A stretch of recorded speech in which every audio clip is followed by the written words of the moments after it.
The price of freedom is death. We're coming to get our check. Black first, my brothers and my sisters. Welcome to the Afro Elite YouTube channel. I appreciate every single last one of you all for watching. We have much to discuss this evening because the return of HR 40, the finesse, the scam of reparations is coming. All right. You got Ariana Presley. Ariana Presley is back trying to get the Democrats back in good favor with Black America by reintroducing the scam and the fraud and the farce known as HR 40, which is a joke, which is a study to discuss reparations proposals that don't necessarily have to be cash payments about slavery. So like I said, my brothers and sisters, we got much to discuss. But before we do that, I need every single last one of you all. I need you guys to lock in with me. Are we locked in? Are we locked in? Are we locked in? By lock in, you guys need to hit that like button, that subscribe button, all of that stuff while I play this to make sure that everything on this YouTube live stream is under the guise of fair use. So we're going to play the copyright disclaimer as you guys are hitting that like button. Copyright disclaimer. Under Section 107 of the Copyright Act 1976, allowance is made for fair use for purposes such as criticism, comment, news reporting, teaching, scholarship, and research. Fair use is a use permitted by copyright statute that might otherwise be infringing. Nonprofit, educational, or personal use tips the balance in favor of fair use.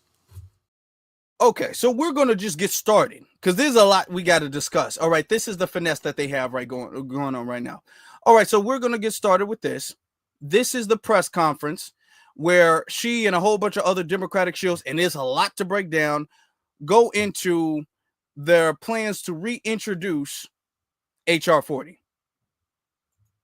Government through policies and budgets has perpetuated and entrenched these harms for generations. The disparities that we see in health outcomes. And I want you guys to understand, I sped it up a little bit because there's a lot to cover, and I got some other things I want to add on top of this. So, see, Gloria hit the like before coming in. Thank you, Gloria. Education, wealth, and more are by design. Today, our government has a moral and legal obligation to right those wrongs, and reparations are a necessary step towards achieving justice. Now, here's what the bill would do. HR 40 creates a federal commission, an expert body charged with investigating the enduring impacts of slavery and its aftermath, and developing concrete proposals for reparations. This is a pragmatic. Now, to the untrained ear, that don't sound bad, but to the trained ear like me, like you all, we already know that that is a finesse for multiple reasons. Let me break down why that is a finesse. Because number one, we don't need a study. This is not a guarantee of reparations. This is not reparations.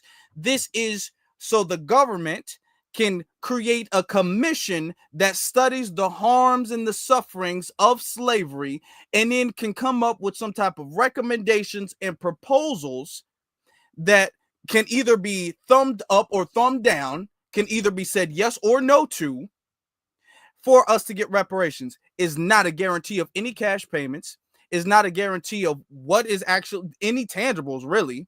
It's not a guarantee of that whatsoever. And this is something they've been dragging their feet with for the longest time. They've been kicking the can of reparations down the road and down the road and down the road. And now, because they've lost so much Black support, now they're trying to reintroduce this.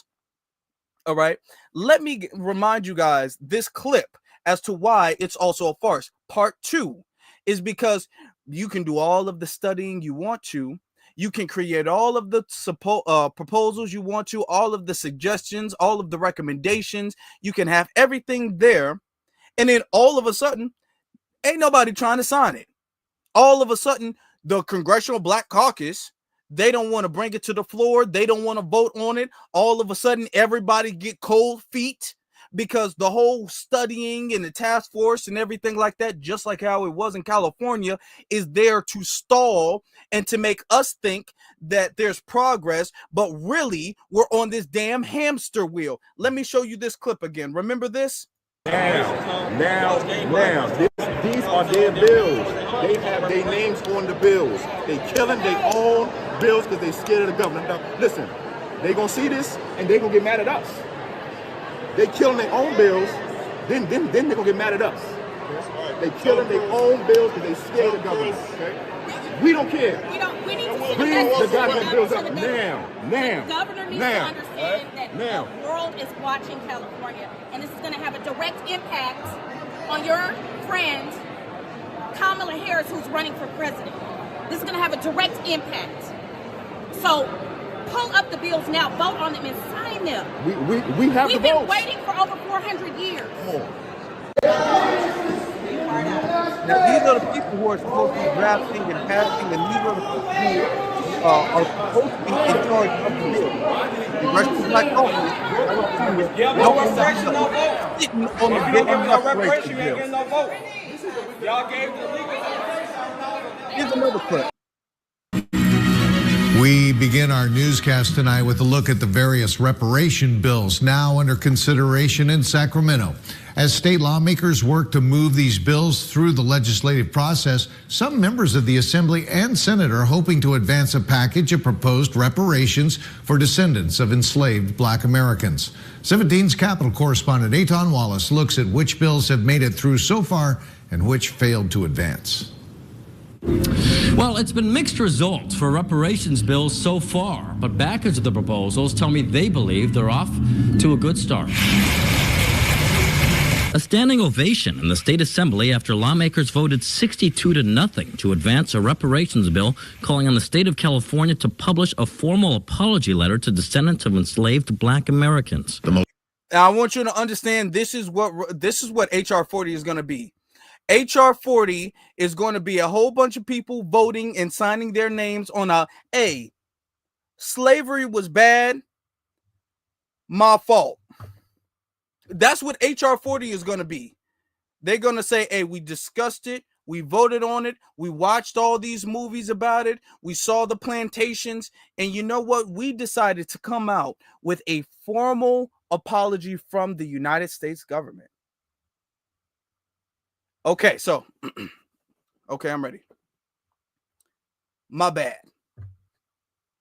Slavery, that was whack. That wasn't cool. Shouldn't have did that. Our fault. We square? That's what HR 40 is going to be. This is what HR 40 is going to be. The same thing they're doing there. Oh, all of them standing up and they clap for an apology. I was about to say something I shouldn't have said. They stood up and they clapped and they gave a standing ovation for a formal apology. No reparations, no tangibles, no legislation or nothing like that. But they bad, they fault. Okay? They feel bad enough to tell you they feel bad. Not enough to get up off that bread. Not enough to get up off the reparations. Not enough to give you no tangibles. But believe them when they tell you that they feel bad. And this is what happened after all of the 2 years of studying that we had to go through in California. All right. And that was the same principle of coming up with this task force of HR 40 and of reparations. This is the same thing that's going to happen with HR 40 just on the federal level. This is the same thing because this is what the Democrats do. The Democrats let the reparations bill die. They let it die. All right, let's be very clear with that. This wasn't any Republican opposition, because if it was, they would be out here being all like, you see the Republic, we want to do it, but the Republicans, they just too powerful, and the filibuster, we just can't really get through that. It's invisible, it's too hard. We can't do it. We want to, we trying to, just give us another chance, just wait. You got to understand, it's not that easy. We need more votes from you guys.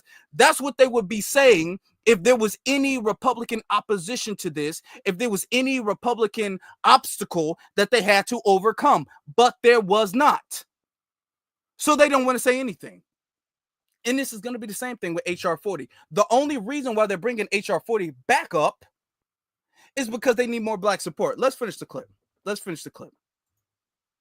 Most important thing is making sure we can get it out there. South Los Angeles Assemblymember Reggie Jones Sawyer authored the legislation. While he acknowledges California was never formally a slave state, he says since its inception in 1850, the state has implemented policies negatively impacting black Californians to this day, noting California's first governor, Peter Burnett, was a slave owner from the South who openly called for creating a whites-only American West and helped put in place a law to send slaves back to the South if they fled. A letter not only talking about California's complicity in chattel slavery, but making sure that California actually apologizes for what has happened. Not to make anyone feel guilty. Hold on. Let me brace myself. But to serve as a healing document. What is a healing document? My brothers and my sisters, help me understand. What is a healing document? See, this is the problem of the Congressional Black Caucus, which a lot of them are tethers. That's just the truth, okay? It's either true or not true. A lot of them are tethers, all right? Let's be honest. And then a lot of the non-tethers, they're old school Uncle Sam, Uncle Tom, Sambos, and Mammies. That is just the reality of the situation, okay? You can't name one solid brother or sister in the Congressional Black Caucus that's standing on business and calling them out on their BS. Can't name one. They all in the same thing. Well, we want an apology, but we don't want you to feel bad. We just want to heal. What apology? We don't want nobody to feel bad. See, that's their problem. Now, when the Congressional Hispanic Caucus, they come up, they don't care about making nobody feel bad. When all of these other groups of people, when their elected officials, when their representatives come up, they don't care about making anybody feel bad. But when our elected officials come up and are supposed to be representing us, we shouldn't make nobody feel bad. Now, they don't mind making nobody feel bad when it comes to immigration. They don't mind making nobody feel bad when it comes to deportation. They don't mind making nobody feel bad when it comes to advocating for any other group. But when it comes to us, where we won't, what we really want is an apology. But we don't want you to feel bad about your apology. We don't want you to feel bad. We just want to heal. What? This is why we have not gotten anywhere, because these are the people who are supposed to be in charge of making sure we get what is owed to us. This is why we are keeping track of everything they do and do not do, keeping track of the names, keeping track of when they vote yes, keeping track of when they vote no, keeping track of when they don't vote at all. We are keeping track of all of this stuff. All right? Because we've left it up to them for too damn long. Now we're taking over. Let's continue. Other reparations bills advancing include one requiring grocery stores to provide advance notice before closing down in underserved communities, and a proposal by Senator Stephen Bradford to formally create what would be called the California American Freedmen Affairs Agency, in charge of overseeing the reparations process in the state of California. Critically important for setting up the framework for reparations going forward. So I think we have a good foundation to work from. But several reparations-related bills did not make it, including Bradford's proposal to fund housing and property tax assistance for descendants of enslaved black Americans. I mean, disappointment. Reparations is about land.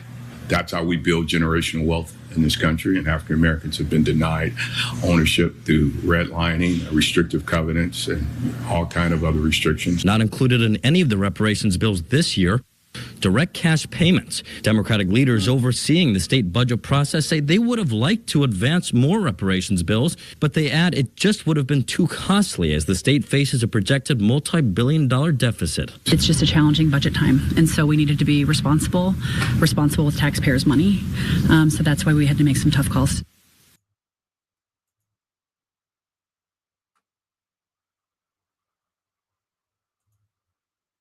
And lawmakers whose reparations bills did not make it through this year tell me they will try again in future years. Reporting at the state capitol, Eitan Wallace, 17 News.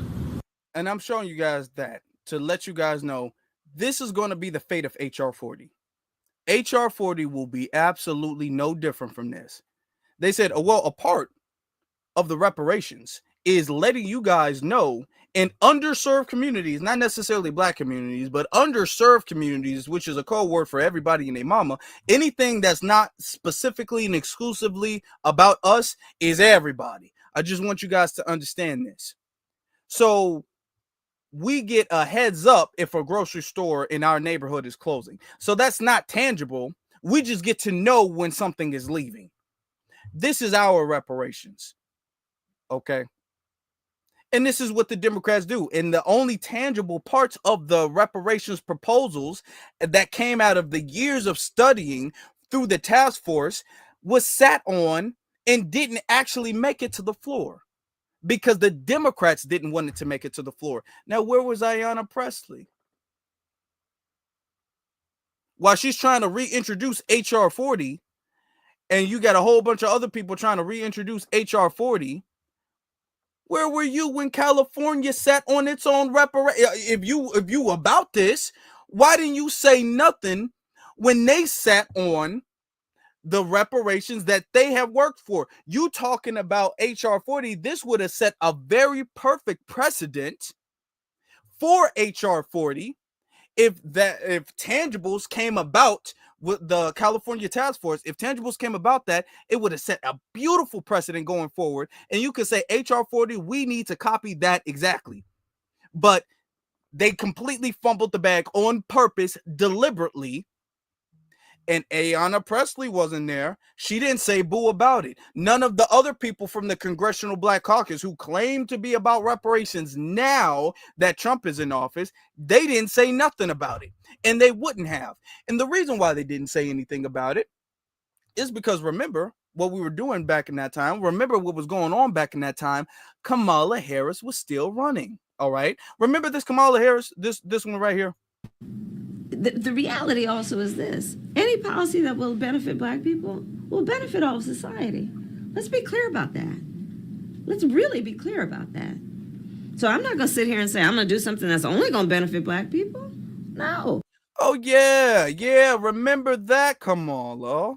She was running, if you guys don't remember, she was running to become president. Okay, she ran and failed, but she was running to become president.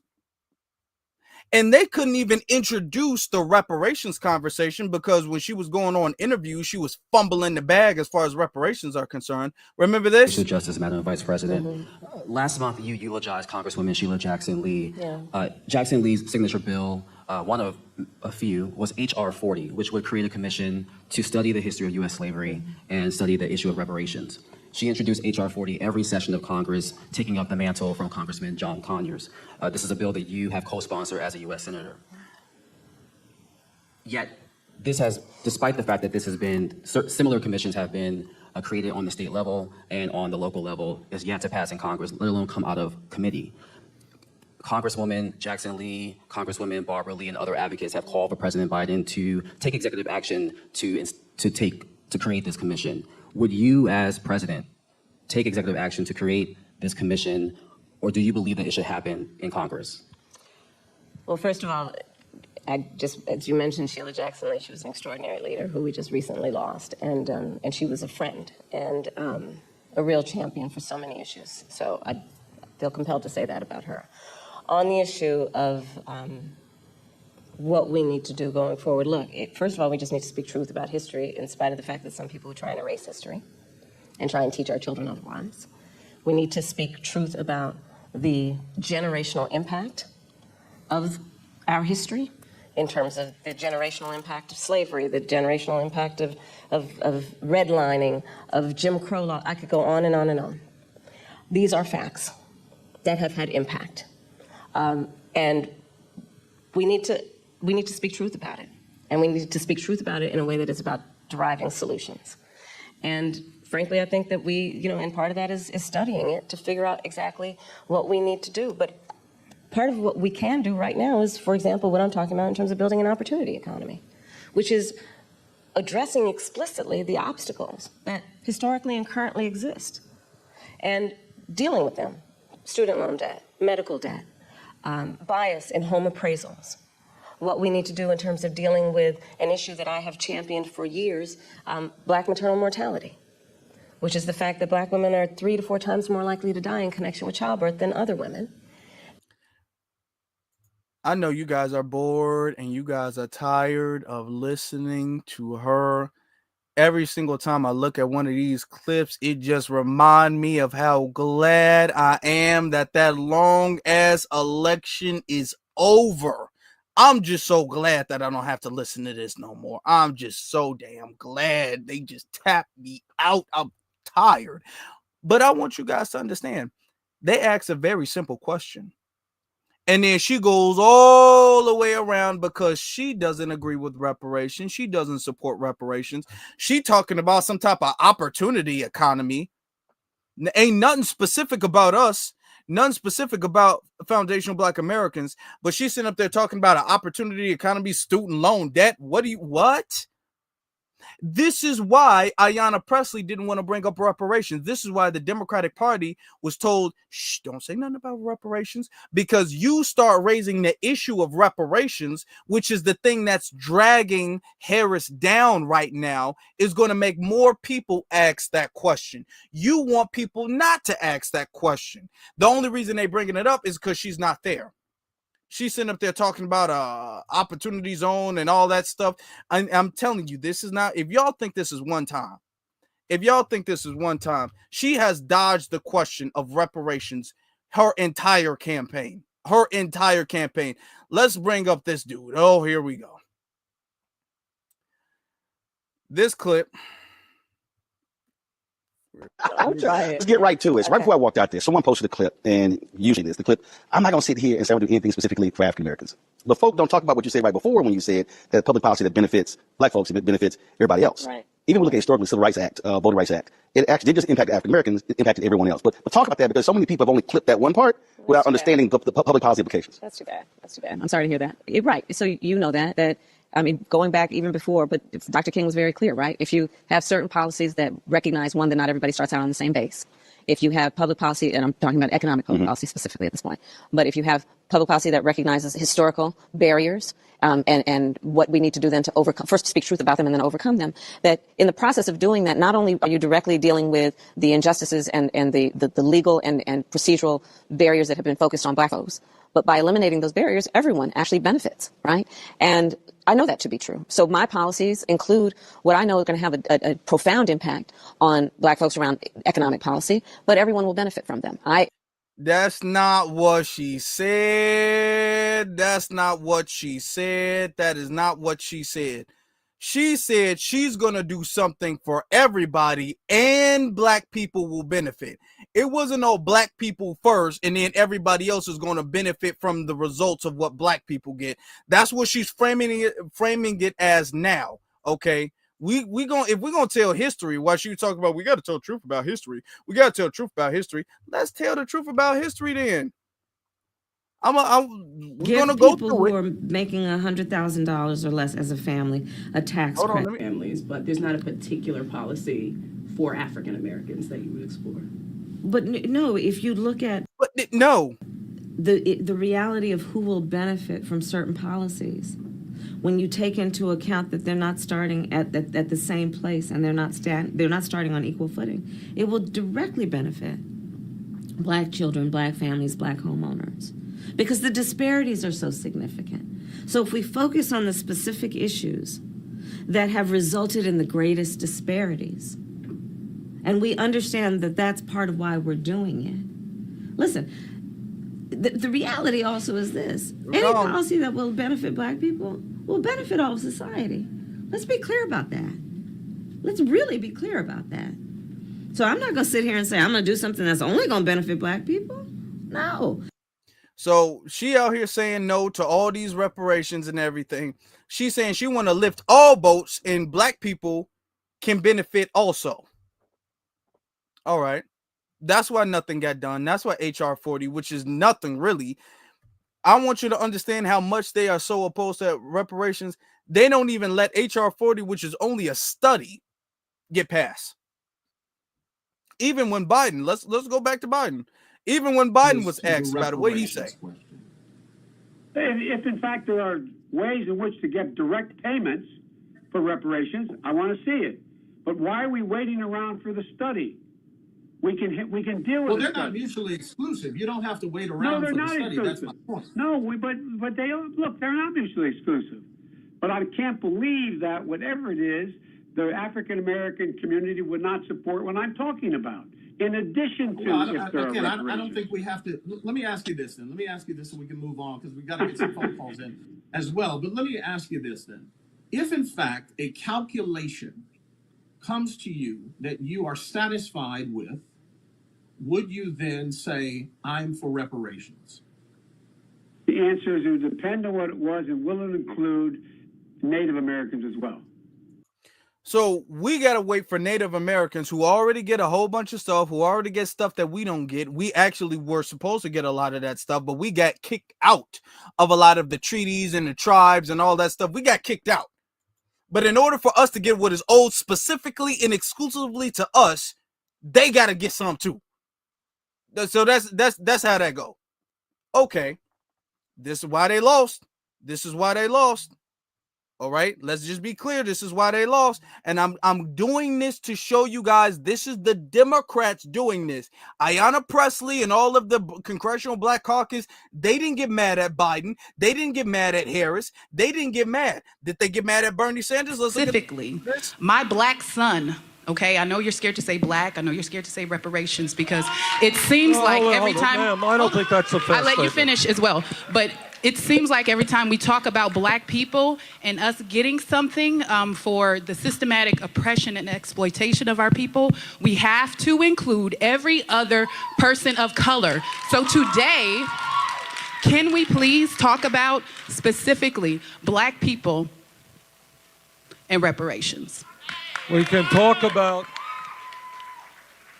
what I just indicated, in my view, is that when you have, and you and I may have a disagreement on this, because it's not just black, it is Latino. There are areas in America, in poor rural areas, where it's whites, okay? So I believe that in a country which has more income and wealth inequality than any other country, that yeah, the time is long overdue to start investing in poor countries. We have the highest rate of childhood poverty of any major country on earth, especially within the African American community. So what I've said black 50 times, all right? That's the 51st time, all right? But this is a national issue.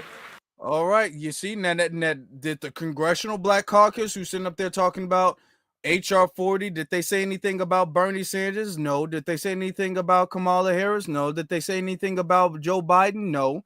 So when a Democrat openly gets on a mic and says that they are opposed to reparations, they say no to reparations, they say reparations only if Native Americans get something, they say reparations for everybody. Here's the Congressional Black Caucus don't say nothing about it because they cool with it.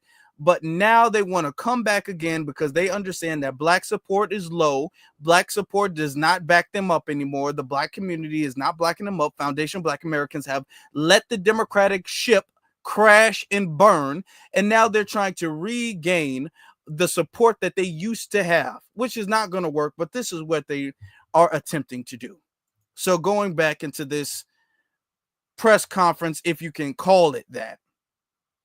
Shout out to Antithesis for the Cash App. Cornell Sly, I see your Cash App too. Shout out to you for the Cash App. Thank you very much, Cornell, and our brother Antithesis. Let's get to the cash. Let's get to the press conference. Pragmatic policy that is fundamentally about repairing harm and building a more just America. Whether you are in Tulsa, Oklahoma, Trenton, New Jersey, or Mattapan in the Massachusetts 7th Congressional District, this is about ensuring that every person has a fair chance at the American dream. Now, I know some like to think that Rosa sat, Martin marched, and John crossed a bridge, and we were free. But we are still very much in the civil rights movement. Every day, the progress that we have fought for, the gains that have been made, are under assault and being rolled back.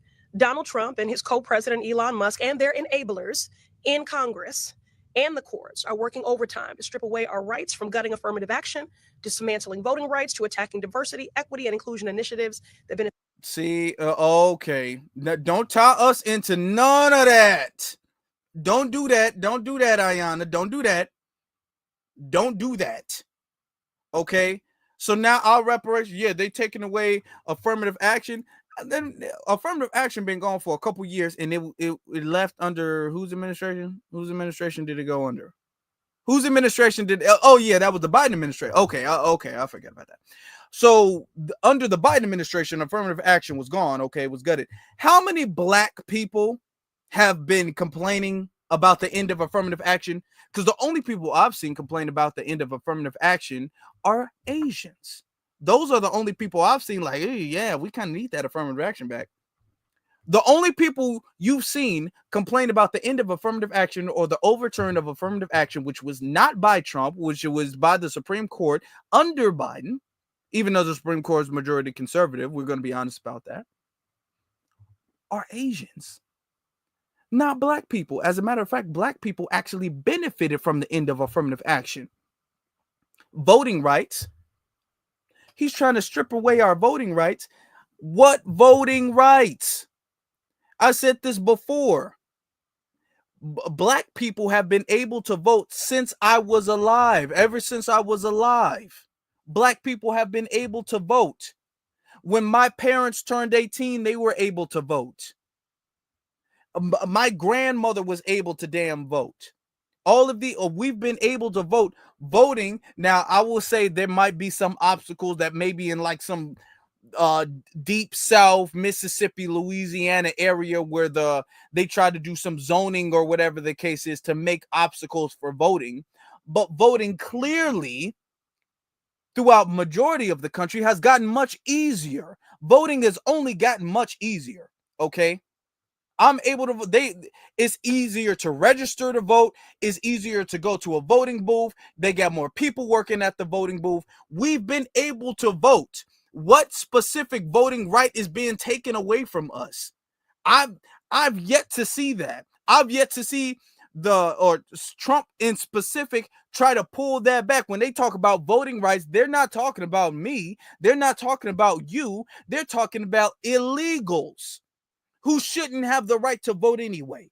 That's who they're talking about. But they want to tie voting rights, their voting rights, illegal voting rights, to us because they know we are the people who fought for voting rights. So they understand that when they say voting rights, they understand the historical context of the fight and the struggle for voting rights is tied to the civil rights movement. So they understand that when you hear they're taking away voting rights, you think of Dr. King and you think of the civil rights movement. So you think that this is a black issue. Ain't no black issue. It's not.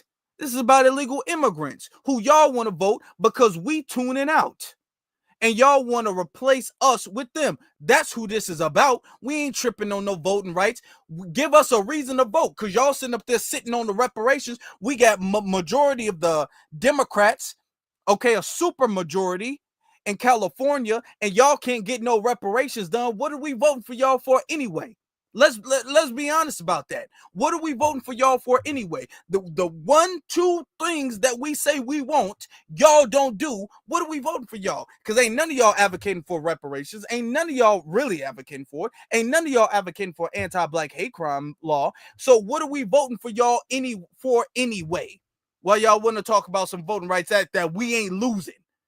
That's getting taken away from illegal immigrants who should not have the right anyway. And then DEI, Lord have mercy. Don't get me started on some DEI, which benefited mostly white LGBT folk. But they keep making it seem like this is stuff with us. So they're making it seem like we need reparations now because look at how bad Trump is. Trump. Well, when Biden was in office, where was your ass? Why didn't you try to reintroduce HR 40? If HR 40 was really legit, why didn't you try to reintroduce HR 40 when Biden was in office? Or why didn't y'all try to say something to Kamala when she was running?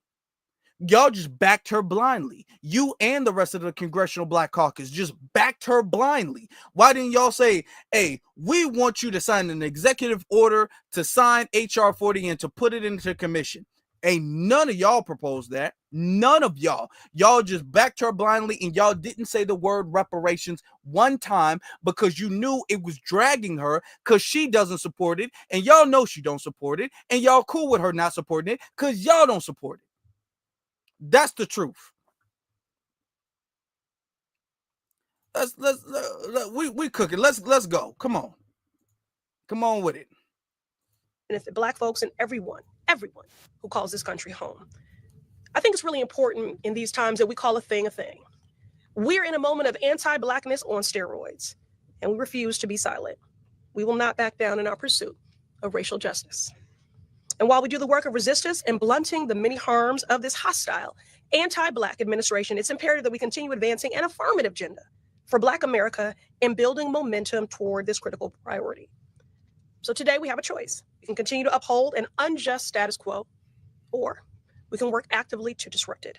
We can allow our history to be erased, or we can actively engage in truth-telling. We can and we must confront our past and take meaningful steps to repair the harm that has been done. HR 40 is an opportunity to do exactly that. And now I'd like to introduce Congresswoman Erica Lee Carter. Thank you. Good afternoon. Before we let the other person speak, we're going to get to some of the super chats in the chat room real quick. Let's get to some of the super chats. Antithesis says, cut the damn check. Stop playing with us and cut the check. Absolutely. Thank you, brother. Detroit 313 says, meanwhile, Jasmine Crockett and Ariana Presley has $7 million in their bank accounts while they're letting Black Americans starve. They getting bigger, more bigger, and greed. Exactly. That's 100% the truth. They good, they straight, and they pretend to advocate for us. We hungry, and they sit up there and they'll get on the podium, they'll get in the stand. Oh, they show out when the camera's on. Oh, don't they? Don't they show out when the damn camera's on? When the camera's on, they be showing out and they be acting like they care about us, but they really don't. And thank you for that, Detroit. Appreciate you. But here this woman go. I guess she's some type of descendant of Sheila Jackson Lee. I'm former Congresswoman Erica Lee Carter of the 18th Congressional District of Texas, and I'm the surviving daughter of the phenomenal Congresswoman Sheila Jackson Lee. Okay. May we forever say her name. It has been said that the time for justice is always right now. It is my honor to stand here with a warrior for justice, dedicated leader, and prominent legislator as we pass the torch to the Honorable Ariana Presley as she takes up the righteous fight for HR 40. This fight against injustice is personal to her and me. HR 40 is long overdue and even more necessary under this administration. Oh, yeah. Sheila Jackson Lee ain't FBA. So if she's her daughter, then she's not FBA either. At best, which I don't think, but at best, she's an anchor baby. I don't know who her father is, but yeah, Sheila Jackson Lee ain't FBA. I don't know who the only reason I'm saying she's she might be an anchor baby is because I don't know who the dad is, but I know Sheila Jackson Lee's a teller. So I know at best she's an anchor baby. That's what I'm saying, at best. Hate is fomented, discrimination is promoted, and code words are used to bring out the worst in our fellow Americans. HR 40 first filed by the Honorable John Conyers, who understood that from our nation's very founding, the enslaved of African descent were shut out and disparity was written into our Constitution. Now, I want you guys to keep this in mind when they talk about African descent, and this is why we've been pushing this so hard about our indigenous history as foundational Black Americans in this country, is because when they say African descent, what they want to do is they want to separate us from our indigenous roots in this country. They want to make it seem like we're the same as immigrants. We're just different type of immigrants. So that's why they keep saying that of the enslaved of African descent, which is kind of vague. That's not specific enough. Okay. It's really not. Okay. But I just keep that in mind. Peep game when they say that, because this is a talking point that they're using a lot. Okay. Since 1995, my mother, the Honorable Sheila Jackson Lee, worked closely with Congressman Conyers through her service on the Judiciary Committee and the Congressional Black Caucus. Over those years, I traversed this country to connect with advocates, activists, scholars, congressional colleagues, staff, neighbors, and friends to spread the word that HR 40 and dismantle rumors that it was just a check or a useless exercise. They and we know that we are nothing without a record and official documentation. You cannot right wrongs without an accurate record of those wrongs. This is what America needs. This commission is like filing a claim. HR 40 asks America to look under her hood and identify what has been wrong for hundreds of years and determine if there are ways to repair. HR 40 was a passion project for my mother, and in the 117th Congress and her judiciary hearing, she shared these words. For hidden in the corners of this nation are those of African American heritage, the descendants of enslaved Africans who have felt the sting of disparities. They continue to feel that sting. Now more than ever, the facts and circumstances facing our nation demonstrate the importance of HR 40 and the necessity of placing our nation on the path of reparative justice. That is what HR 40 is about. This commission will probe into the facts of the longstanding impact of disparities that slavery brought about in this country. We still experience them today. I wholeheartedly support HR 40 and was proud to ask Congresswoman Presley to carry this bill forward. I know that my mother would be proud that generation. Okay, I'm gonna just fast forward because Lord, but you already saw what she on. I'm gonna get to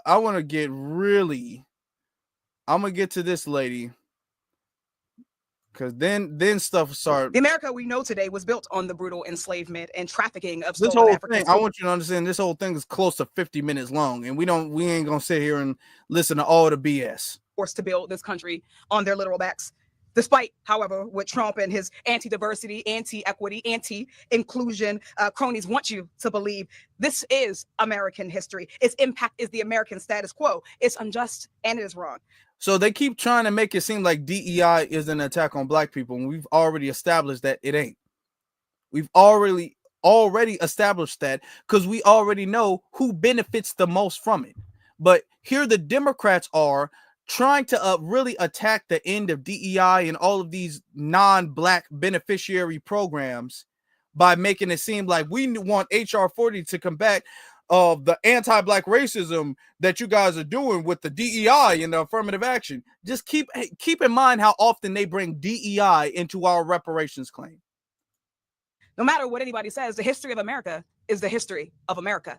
And acknowledging that history is not a threat to the present would argue that ignoring that history, however, is a threat to our future. No matter how many attempts they make to whitewash this history, the blood of our enslaved Africans ancestors can't be erased from this land. Hear that again, African ancestors. We must acknowledge that the systemic racism that has denied black folks the ability to thrive and to survive in this nation to this very day.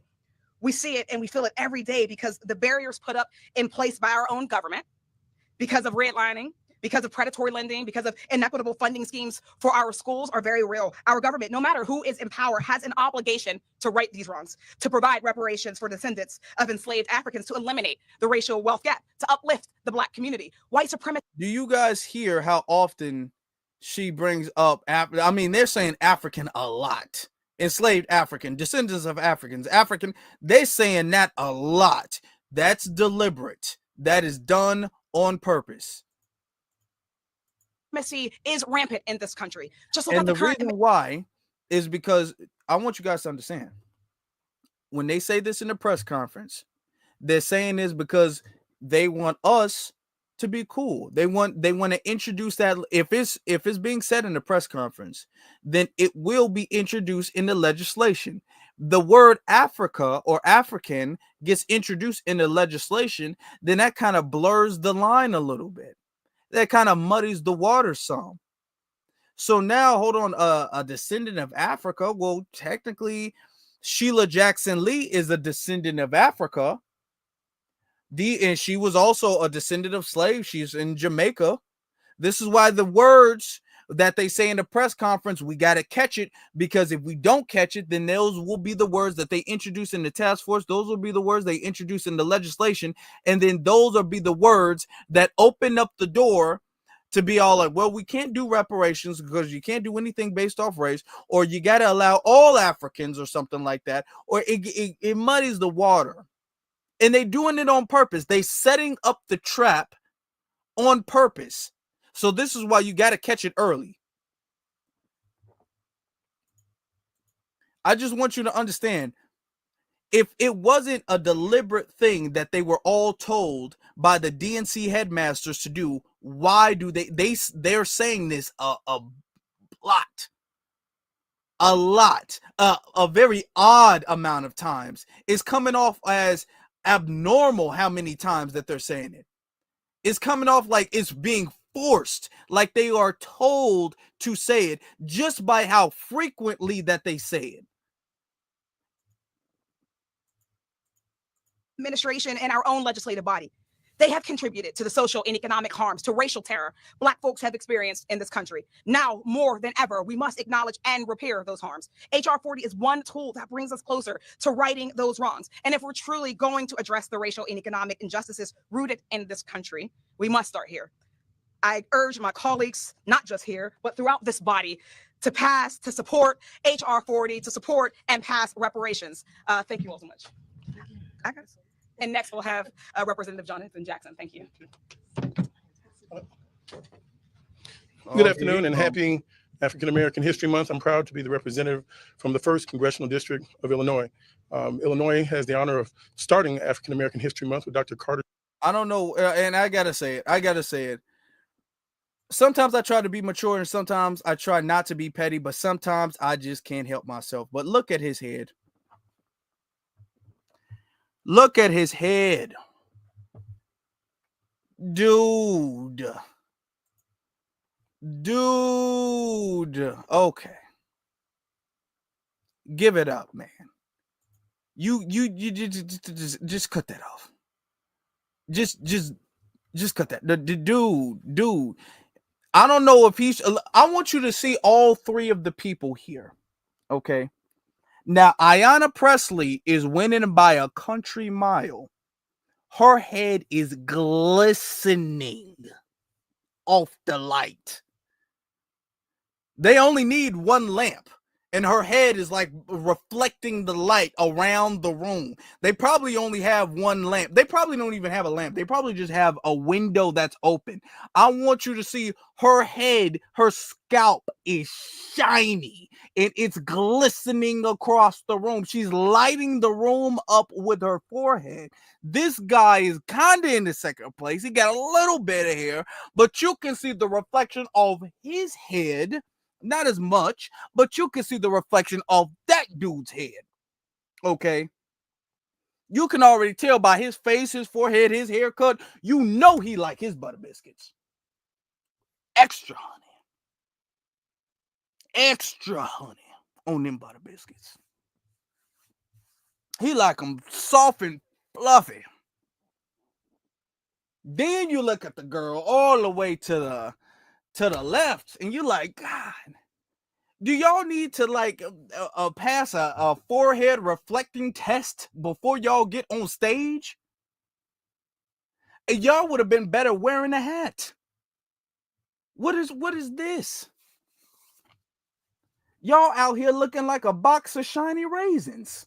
Somebody in chat said milk duds. I think they need all their heads to reflect and everything like that. You know it's bad when the photographers, when they start taking a picture and you can see the flash off their forehead. You know it's that bad. When you know your head is shiny and glistening, when the photographer takes a picture with the flash on and the flash reflects off your forehead and then you don't see the picture no more. You know when you see a picture and you take a picture in the mirror and then the light's too bright and you don't see your body? You know what I'm saying? It looks like, what are those things that the construction workers wear, the reflective vest? You can see their head in the dark. You know it's bad when it's done that. You know. And I try not to be petty, y'all. I try to be sophisticated for you guys. But sometimes I cannot help myself. I just couldn't. And I just wanted to know if I was the only one who noticed it, and I don't think I am. But y'all listen to this butter biscuit eating Sambo right here. Oh, Lord. G. Woodson, African-American young man that was born in West Virginia, went to the first integrated college in America, Berea College in Kentucky.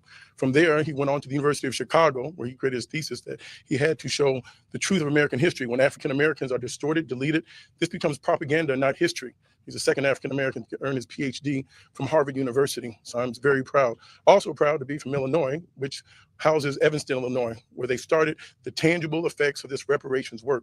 And they have gained tremendous steam. Now this conversation is taking place in New York State, Illinois, and California. As we speak right now, there are commissions in Palm Springs and Fulton County, Georgia, as well as in Amherst, Massachusetts. This is a nationwide program and it is gaining steam. This is happening nationwide. And why do I support HR 40? It's healing. When the truth comes out about the nation, it heals. When there's reparation, when there's been repair for the atrocities of slaveries and all of the ills that happened, this is the solution. And so I'm not here to fix the blame. We didn't create the history. I'm here to fix the problem. This solves a problem that persists in zoning and taxation and economic development. I'm also a proud co-chair of the Diversity, Equity, Inclusion Caucus. We are not going. The Diversity, Equity, and Inclusion Caucus. That's the DEI caucus. Okay. So this is who they got up here. This is who the Democrats got up here. The DEI, the chair of the DEI caucus. Now he's gonna go on a whole spill about DEI. Just listen. Going backwards, following that of Mr. Donald J. Trump and his administration. We believe diversity is good for all. We believe that equity, equality is good for all. We believe that when they say diversity is good for all, they don't mean black folk. They mean everybody and their mama. Equality. Diversity, equity, and equality is good for all.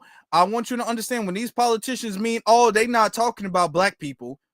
He's sitting up there. He just talked about reparations, and then he segued that into DEI, and now he's essentially admitting that he's advocating for everybody else. He's admitting that, really. Having an opportunity to be inclusive is important for all. So I stand on those values. HR 40 stands on those values. I thank the tremendous legacy of Congresswoman Sheila Jackson Lee. I thank the inspiration of Congressman John Conyers. And although it's now touching ground, starting in Evanston, 100 localities across America are now picking this up. It's time for the federal government to act on the same legislation. And I am not concerned about the timing. We repair whenever it's harmed is due now. The second part is it took us 246 years to go from 1619 to 1865. We are resilient. We are in this for the long haul. We will not stop fighting until there is justice. Just peep how often they bring up Trump. They bring up Trump, Trump, Trump, Trump, Trump, Trump, Trump. Okay. We get Trump is probably, and he's voiced his opinion on reparations, that he is not for reparations. He said that during the campaign because he understands that his base does not support reparations. But where were y'all when the whole 4 years when the Democrats were in office and they were saying no? So my thing is that don't sit up there and say the whole year Trump, Trump, Trump, Trump, Trump. If Biden, and Kamala didn't want reparations either. Don't do that now. Don't do that. Thank you, sir. And Hello, good afternoon. boy, brace yourselves. That's all I can say. My name is Latifah Simon, and I'm coming from the California's most progressive district, in fact, the nation's most progressive district, Barbara Lee's former district, our forever Congresswoman. I was sworn in just 5 weeks ago, and I'm so honored, Ms. Presley, that you gave me the opportunity to speak today, and your role on the judiciary is so important now more than ever.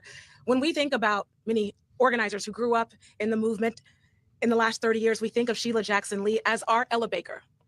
Ella Baker consistently would chant, "We who believe in freedom cannot rest." She also said, "That which touches me most is that I have the chance to work with young people. They have the courage where we fail." So in this very room, you see the passing of a real torch, of a lifelong commitment to service and justice for folks who didn't receive their civil rights literally until 2 generations ago, less than 55 years ago. I'm so thankful that we're having this conversation. As an early sponsor in the 119th Congress of HR 40, I too am very clear. Representing Oakland in 1942, African Americans from 5 southern states began to migrate to the West Coast. 1, escaping Jim Crow South, where they found it in the Bay Area. And 2, African Americans came as they were sequestered to put bombs on ships during World War II. I come from those people. I come from Betty Levasseur, who was the daughter of a business family who owned 19 businesses that were burned down in the Tulsa massacre. We are Tulsa people. I come from my mother's maternal side, from Malvern, Arkansas, which is still a sundown town. Right now, I come from a mother who had a mother who cleaned houses all day and was not able to attend to her own, and who died because she didn't have opportunities to go to a non-segregated hospital. She left my mother as an orphan at 8 years old. So when we talk about the idea of bringing forth a bill that every member of Congress should vote on to understand, effectuate, and socialize and study how we can move a country from tyranny, subjugation to economic. Now, understand, I think she said affectionate. I don't know if she said affectionate. And study. She went through all of this stuff, all of her background, because right now she's trying to, she understands the temperature of the room. Okay. So she trying to, what she just did, and I let her play. She just kind of gave her paperwork a little bit to say, hey, no, I'm from the people of Tulsa. I'm a descendant of these people over here. I'm descendant. So more than likely she's FBA. Okay. Because tethers try to hide their background. Tethers don't be bringing up who their mama is. They don't be bringing up who their grandpa is. They don't be bringing up where they family from or whatever the case is. She's the only person to come out here. No, my mama from over here, my dad from over here, and then my grandpa from Mississippi, and then my grandma from Louisiana, and they met in Texas. So she did all of this paperwork because she understands that we paperwork checking everybody. Okay, I just want y'all to understand why she did that. Now, if she lying, she might be lying, but she went through a lot.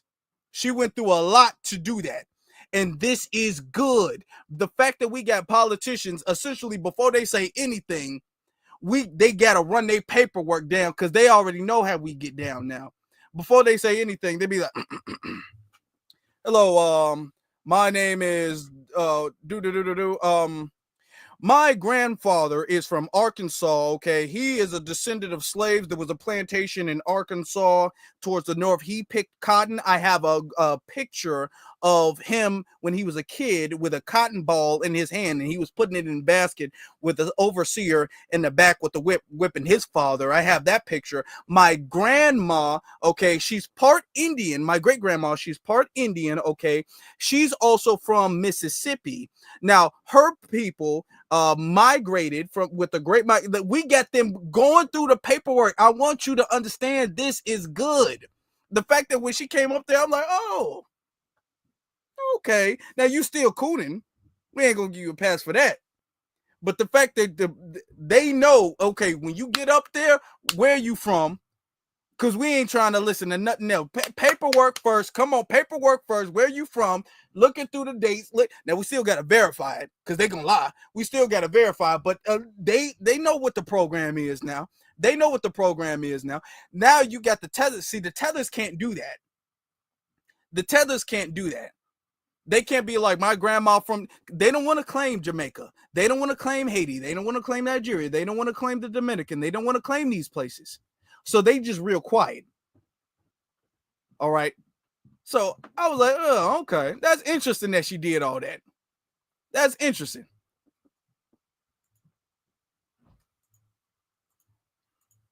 Economic prosperity, it's clear. The history is clear. I'm extremely excited that we're going to bring this bill to the floor and we'll be able to show who really cares about this country, who really cares about the descendants of slaves who built this here capital. I'm so proud of the Congressional Black Caucus and our willingness to stand up in a time where Black erasure, Latino erasure, Native American erasure, Asian American erasure, LGBTQ erasure is the agenda du jour. Not only will we fight. What? Okay.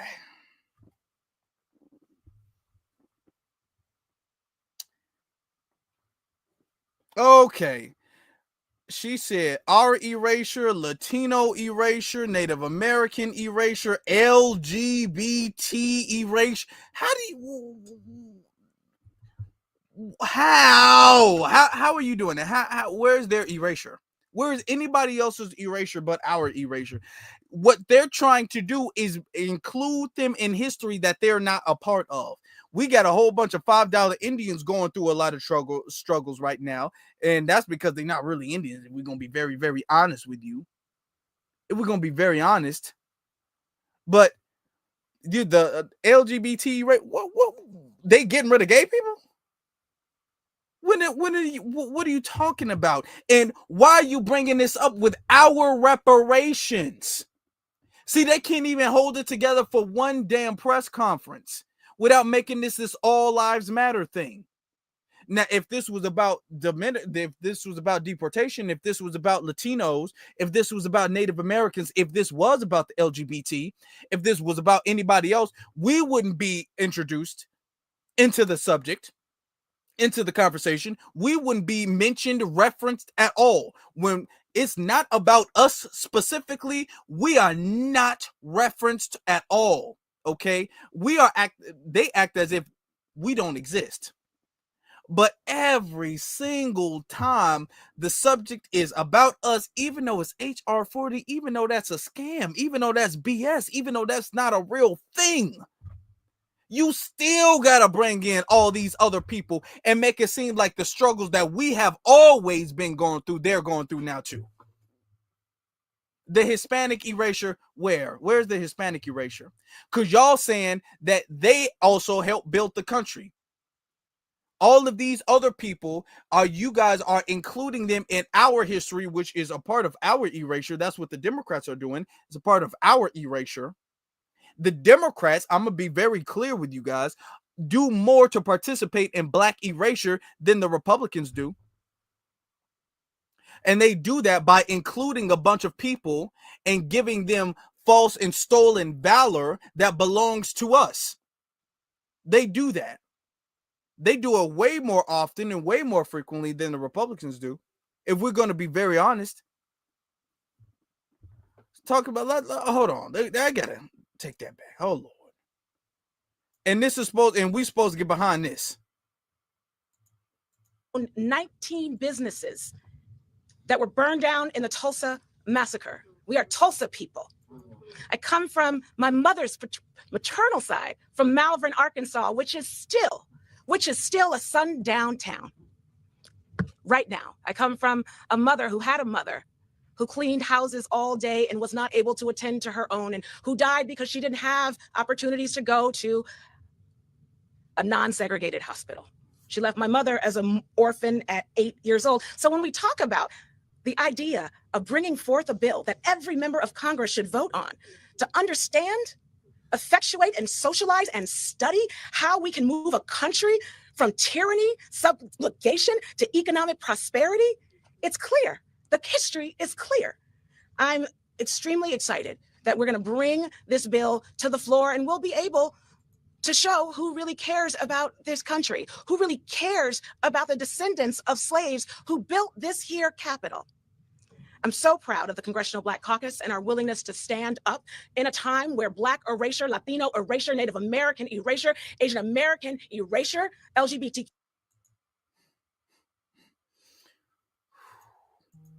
erasure is the agenda du jour. Not only will we fight back, we will win. Lord, these are the people who are supposed to be advocating for us. Today, as we announce this movement to move forth this bill, young people in this country, fear not, because this movement will grow. It will continue. Not only will you be in the streets demanding justice, you should know that we will be here in the United States Capitol as members of the United States Congress, saying what Miss Lee said every single day, saying what Ella Baker said every day, saying what Fannie said every day. We who believe in real freedom, real true equity, we will not rest. We owe not just our ancestors of late, we owe our mothers, every single member in back of me. Their mothers were born in segregation. Our mothers, not great-grandmothers, were born in policies that followed chattel slavery. But we will endure. I have no doubt. We will endure. Not now is a phrase that King said consistently, but we will endure. Thank you so much. And now we'll hear from the chair of the Congressional Black Caucus, Yvette Clarke. Good afternoon, everyone, and thank you for joining us today. I just need a break. Hold on, y'all. Let me get to some of the super chats. Let me just get a break. Let me get a break for my mental. Okay, hold on. Okay. Going back to it. Okay. Detroit again sends a $20 super chat. He says, and I appreciate you, Detroit, says, I'm really think they want to become Jabba the Hutt lifestyle. I agree. What Jabba the Hutt is a Star Wars character. What I'm finding very interesting is that they don't invest stock market or real estate while making 174K to 200K a year. So stealing taxpayers' money. Yeah. I mean, they just glutton. They're not smart. Most of these politicians, they're not really smart. They just play the game. And as long as you play the game, you can get in that seat. But it's not about your intelligence. It's not about your cleverness. It's not about your wit. It's not about being a good person at all or anything of the sort. Thank you, Detroit. Tell it like it is says, imagine that. A stable of sophisticated tethers, a buck dancer masquerading as advocates for FBA and Lana Presley, sugar baby head ass. Lana Presley, sugar baby head ass ought to be ashamed of herself. She should. And thank you for this $10. And then he says again, that's a domestic bootleg right there. That is, we got some, and we gotta acknowledge when we have some. Because she did her, if she didn't do her paperwork, we could suspect, but she did her paperwork right in front of us. Dan said some BS. So, well, we're going to have to chalk that up to the game, family. We're going to have to chalk that up to the game. Yeah, we do got some. We're just going to have to chop it up to the game. That's just what it is. Okay, but we're going to call them out. We're going to call them out when we do. When we see them.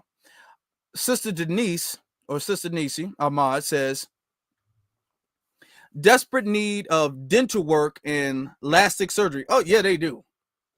I didn't want to say anything because I understand I was already kind of mean with the shiny forehead thing. But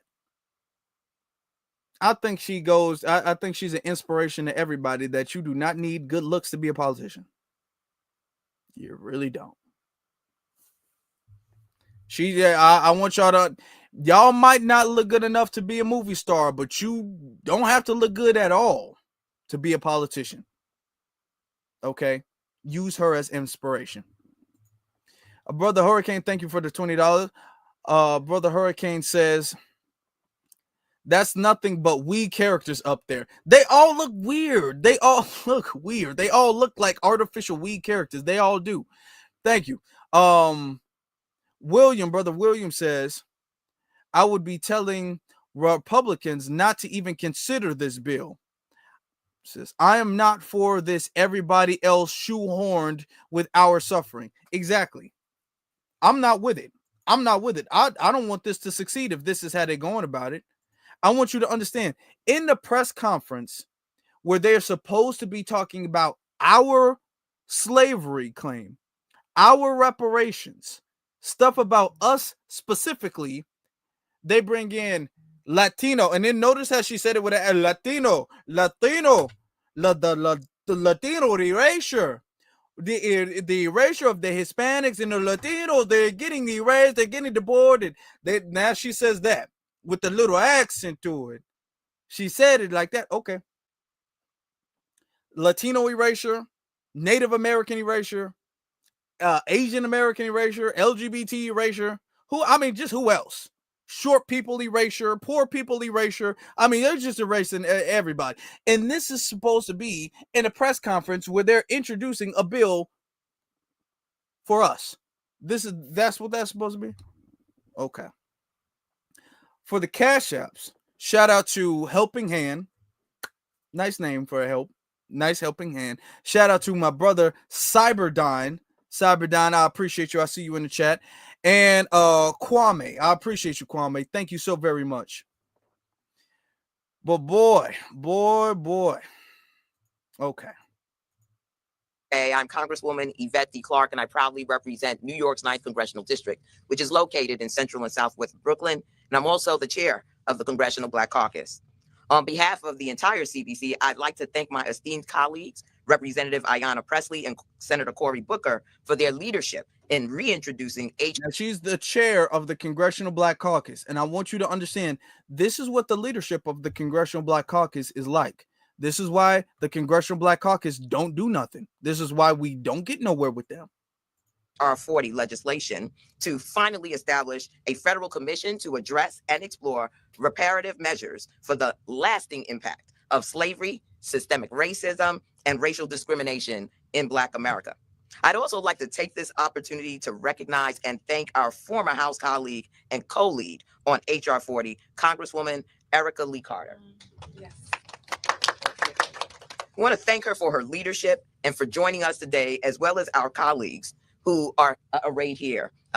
It is an honor to be here today in support of this important and transformative legislation, which the CBC has championed for decades as part of our unending mission to improve the lives of Black Americans in this country. But y'all didn't champion it when y'all had the most leverage.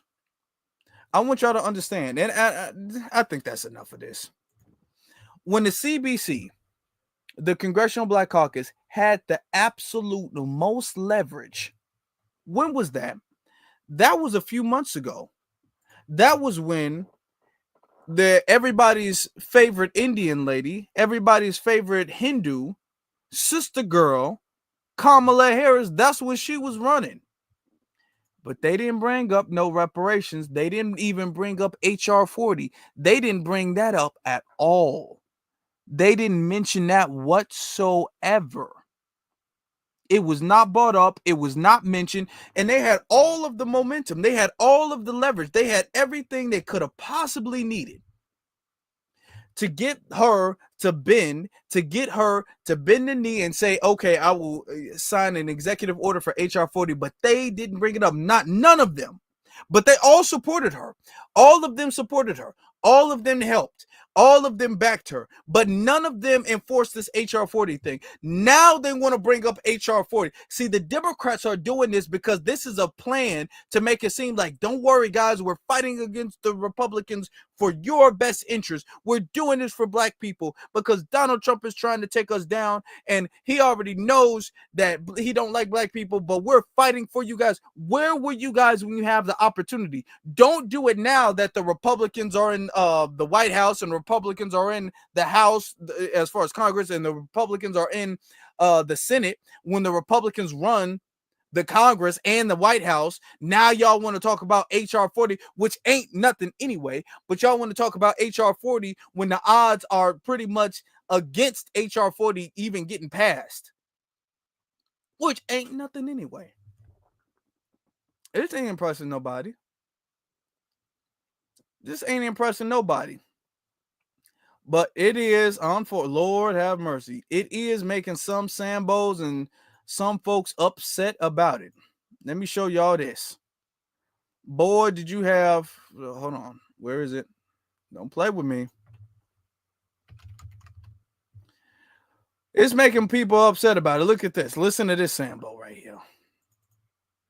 No matter who is in power has an obligation to right these wrongs, to provide reparations for descendants of enslaved Africans, to eliminate the racial wealth gap, to uplift the Black community. White supremacy is rampant in this country. Just look at the current administration and our own legislative body.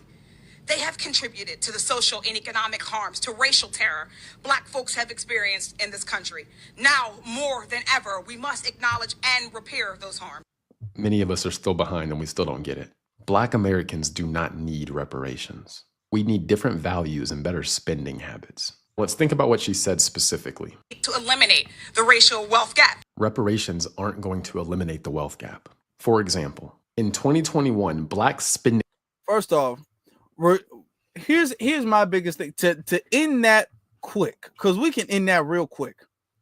Let's say reparations are not going to end the racial wealth gap. Let's just say that for the sake of the argument. If we get reparations, it still wouldn't matter. It still wouldn't end the racial wealth gap. Let's say that for the sake of the argument. Guess what? Don't matter. It don't matter. Do y'all hear me? It don't matter because it's a debt. That's why it doesn't matter. It's a debt. So if it ends the racial wealth gap or not, y'all still got to pay that. Y'all still got to pay it. It don't matter if it's going to end the reparations, the wealth gap or not. It's a debt at the end of the day. Whatever we do with it, Y'all still gotta pay. If we so financially irresponsible, y'all still gotta pay. If we gonna make our situation worse, y'all still gotta pay. If we gonna spend it all in a day, y'all still gotta pay. If we gonna waste it all on this, y'all still gotta pay. If we too financially illiterate, y'all still gotta pay. There ain't no getting out of that. Ain't no getting out of paying. And it will end the racial wealth gap. It will be the stepping, and I'm not saying it's necessarily going to end it. We still get a lot of work to do after we get reparations, but it's going to set a good stepping stone for us to dismantle this racial wealth gap. Reparations aren't going to eliminate the wealth gap. For example, in 2021, Black spending power reached a record $1.6 trillion, but our net worth decreased. And if you look at the smaller text, it says it decreased by 14%. So we had more spending power than ever. And with more spending power than we've ever had, we made our financial situation worse. Literally. Really think about that. We had more spending power than we've ever had in the history of our existence, and we made our financial situation worse with more spending power. We don't need reparations. First off, that's not an argument against reparations. And what he's saying is not true. See, this is why you got to break some of these things down. That doesn't disprove reparations. That don't disprove that we are still owed reparations. Even if you prove that we are irresponsible with our finances, that doesn't disprove that we still owed something. Your boss can't tell you, I've seen you kind of behind on your bills. I see every time we give you your money, you go out and everything like that. You're behind on your rent, you're behind on your car note, you're behind on all of your bills. I just don't think we should pay you this week. Your boss don't have the right to tell you that, no matter how irresponsible you are. They don't have the right to tell you that. Now, I want to get to the whole, we had more spending power than we did and our thing went down. Because spending power does not end the wealth gap. Spending power or income is not wealth. There's a difference between income and wealth. What we can spend and what makes us wealthy is not necessarily the same. I want y'all to follow me with this. Because in order to have wealth, you need to have something attainable that you can pass down. Something that gains more value that can be passed down to your descendants. The reason why Black people are losing wealth is not because of our spending habits. I want us to be very clear with this. It's not because of that. What it is because of is because Black people, and Dr. Claude Anderson, shout out to Dr. Claude Anderson, he's been teaching this for decades now. The reason why is because Black people are locked out of certain parts of the society that would allow us to gain wealth. It's not about income. It's about the wealth. It's about having capital. Since we've been locked out of our land, we've been had our land removed from us through eminent domain. We could talk about the situation with Miss Jackson and Zoe and all the whole thing with Chicago. We've been talking about that for a good year and some change now. We can talk about eminent domain. We can talk about the fact that that stuff still happens now, where they take Black people's be used as well. When they take that stuff away from Black people, and Black people don't have keyword ownership of things, then their spending doesn't mean anything. You having a lot of income does not equate to wealth. Those are different things. Dr. Claude Anderson teaches us about this years and years ago. The only way you have wealth of anything is if you own something. And when they lock Black people out of ownership, out of home ownership, out of land ownership, out of ownership, whether it's stocks and bonds and all of these things, when they lock you out of the things that generate wealth that they use, that they stole and that they use to pass down to their descendants, which grows their wealth, and the fact that we keep getting locked out and we keep getting shut out, yeah, we can have some spending power, and he's only using that 1 year. Yeah, we can have some spending power. Also, he's not talking about, I want you to keep in mind, when he brings that 1 year up, he does not bring up the spending power of everybody else. Only we get pocket watched like that. Oh, well, Black people spend blah, blah, blah, blah, blah, blah, blah. Well, how much do Hispanics spend? What do they spend their money on? What do the Asian Americans spend their money on? What do white people spend their money on? Because if black people are poor because of our lack of values and our lack of education, why is everybody else poor? Nobody else gets told that argument. Nobody. And they're not locked out of generational wealth like we are. We keep having to start over from the bottom. We keep having to start over. We gain some and then bam, push you all the way back to the starting line. That's what happens with our generation. Every time we make some type of landmark, bam, push back to the starting line. Then you go for it, bam, push back to the starting line, starting line, starting line, starting line. And they get a boost ahead based off of our plight. So why are they poor? Why are they struggling? Why don't they have wealth? But nobody makes that argument about that. But let's continue with this dude.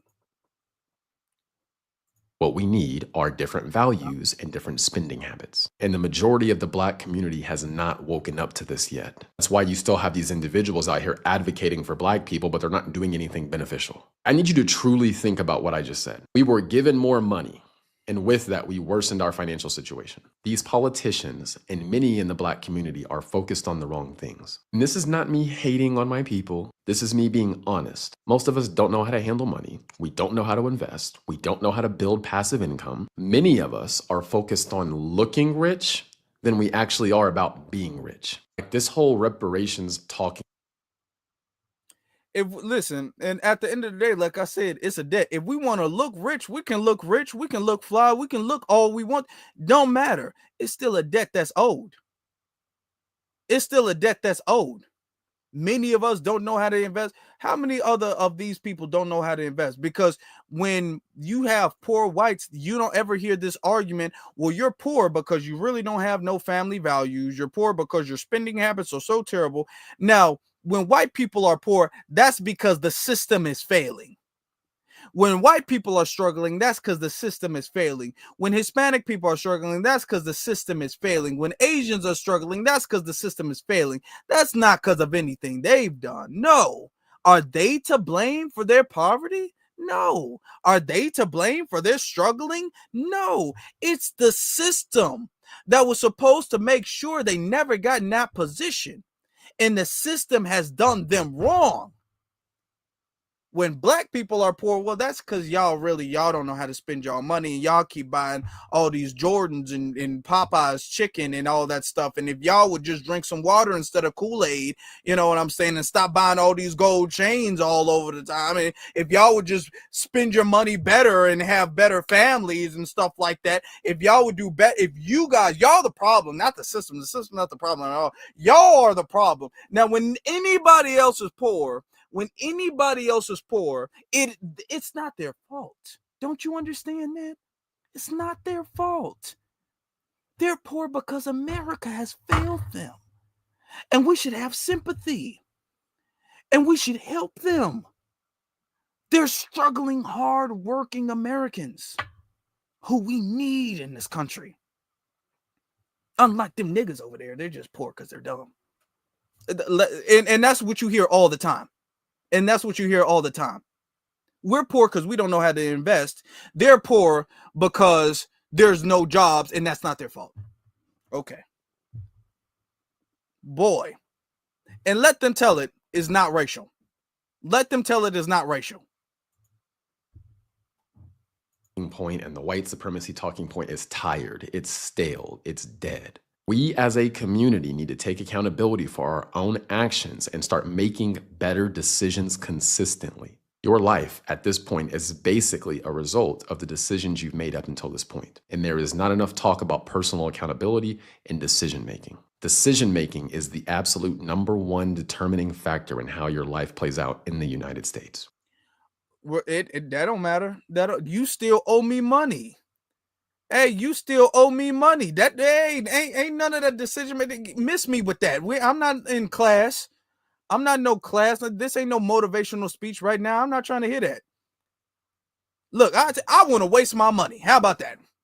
Don't talk about responsibility. I don't want to hear nothing about no responsibility. I don't want to hear nothing about no spending habits and investing. I want to waste my money. You still owe me. Give me my money so I can waste it. How about that? I'm not even gonna make the argument I'm gonna do good with my money. I'm gonna tell you right now, I'm gonna waste it. I'm gonna waste it, okay? I'm gonna do all of the stereotypical things you think I'm gonna do. Okay, I'm gonna buy some big chains. I'm gonna have a gold tooth. Okay, you know what I'm saying? I have rings on each finger. I'm gonna be having a Popeye's wing in one hand and some other stereotypical thing, a water, I don't know. In another hand, I'm gonna waste my money. You still owe it. You still owe it. Come on, cut this check. Cut this check. Now, I'm not even trying to, they miss me with the financial literacy, miss me with the responsibility, miss me with all that stuff. Give me my money so I can waste it. Because at the end of the day, you're stalling because you're trying to make it seem as if, well, in order for us to give you this money, we have to follow these rules and we have to become illiterate financially, and we have to learn how to invest in stocks and bonds and Bitcoin and all of this other stuff. Nah. Now, miss me with that because you stalled and just give it. We're going to waste it. All right. Okay, fine. You're going to say we wasted. Fine. Let me waste my money then. Let me waste my damn money. Yeah. That's what we're going to do. I just want to waste the thing. Just give it to me. I don't even want to hear that argument because you still owe it. You can't argue that you don't owe it. Notice that. They don't ever try to argue that they don't owe it. They just try to argue we're going to waste it. All right, fine. You win. Give it to me then. How about that? Pocket watching niggas. We talk too much about history, racism, and being a victim, and not enough about continuously making good decisions and stacking those good decisions on top of each other over time. That is what will get you where you want to be, not reparations and crying about the white man. We need to evolve past this mindset. It's not getting us anywhere. Boy. Now, he be asking, a lot of people be wondering, dude, where are you from with all this stuff? Where are you from with this stuff? So I'm going to show y'all this. Because we know there's something about it. This dude be samboing too damn hard. So looking through some of his paperwork, looking through some of this, you see he be making posts and stuff like that. Black privilege is a reality. It is also a problem. Black privilege. What is black privilege? Don't know. Black privilege. Okay. It's another one. The Jordan Neely situation is not about race. We need to stop making everything about race. Also, many of us black people need to stop having this unrelenting loyalty to being black. Okay, well, why would a black person have an issue with black loyalty?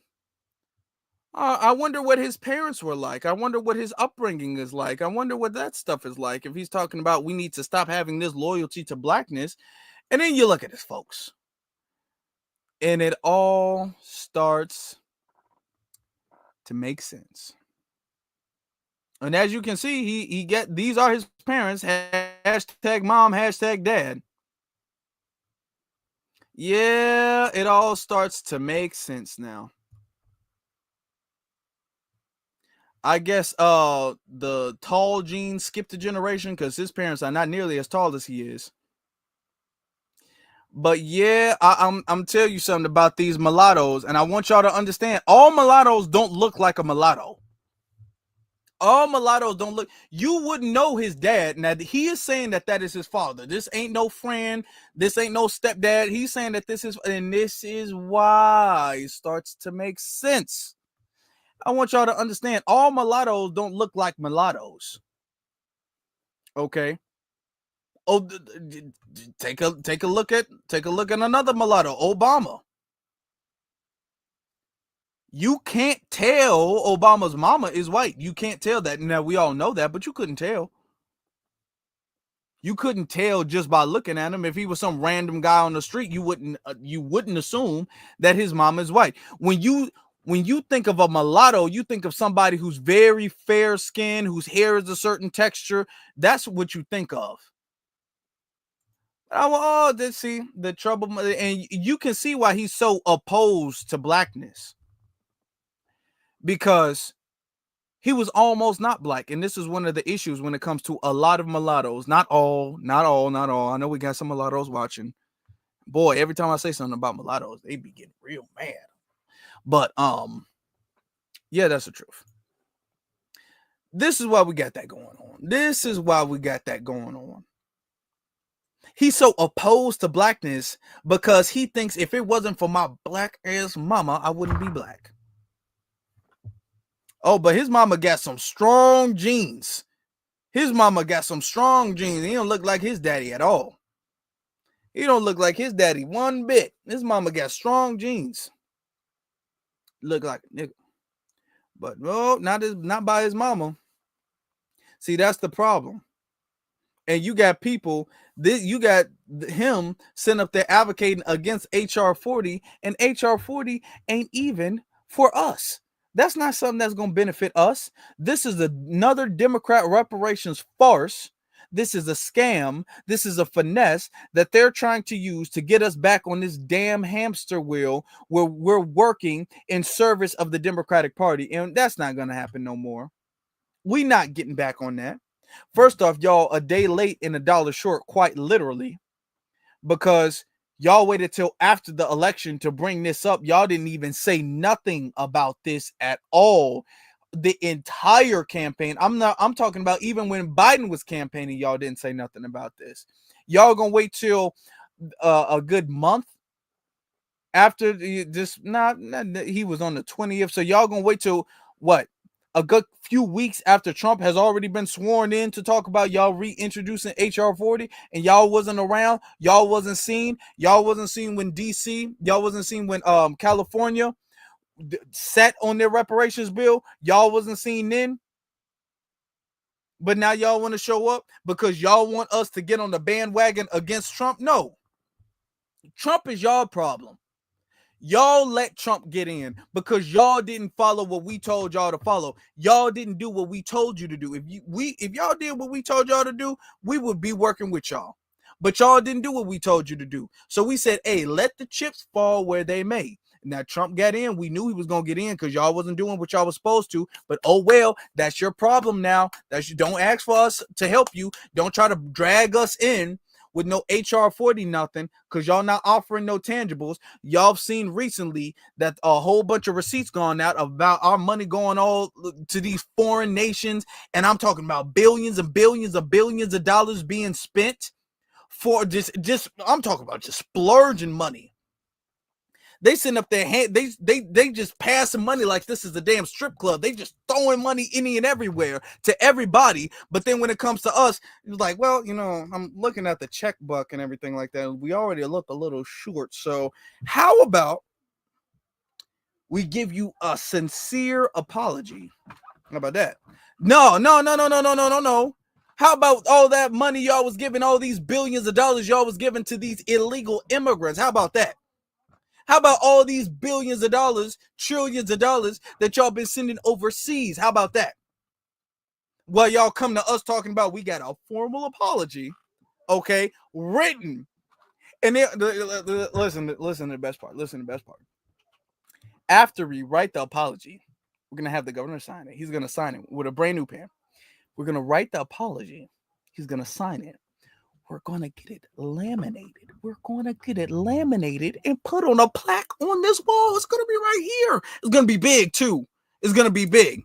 It's going to be a plaque. And I came up with this idea. Okay? I came up with this. Follow. We're going to get a little lamp on top. So, like, if it's nighttime, you can still read it.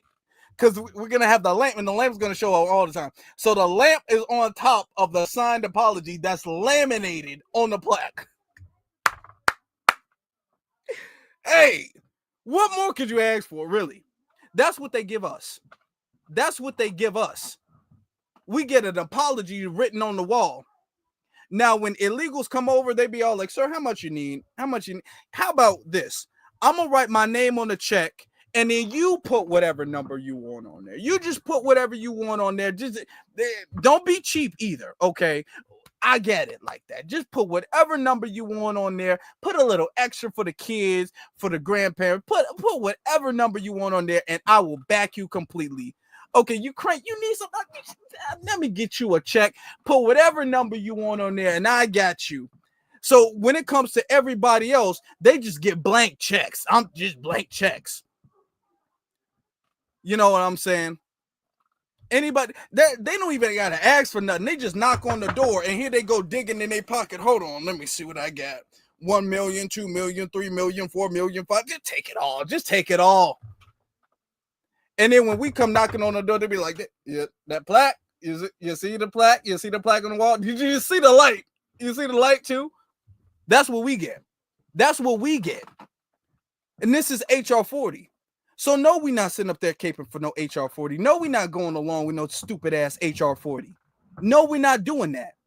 Y'all had opportunity to get some real progress done, not just in the HR 40 thing, but in California. Y'all had some real legitimate opportunity to get anything done, tangible, substantive, for reparations for foundational Black Americans, and y'all deliberately sat on that and let that die. The Democrats did that because the Democrats don't want reparations. They keep playing along with this carrot on a stick because they know we want it and they need our support.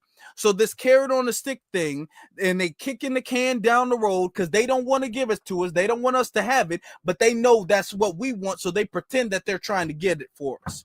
That's what they do. And at the end of the day, the game is over now. The game is over. Y'all lost, and y'all lost for that reason. And as a matter of fact, now we're looking at all of the people who let y'all lose. We're looking at all of y'all, and we all like, oh, okay, come election time, you up, she's up, he's up.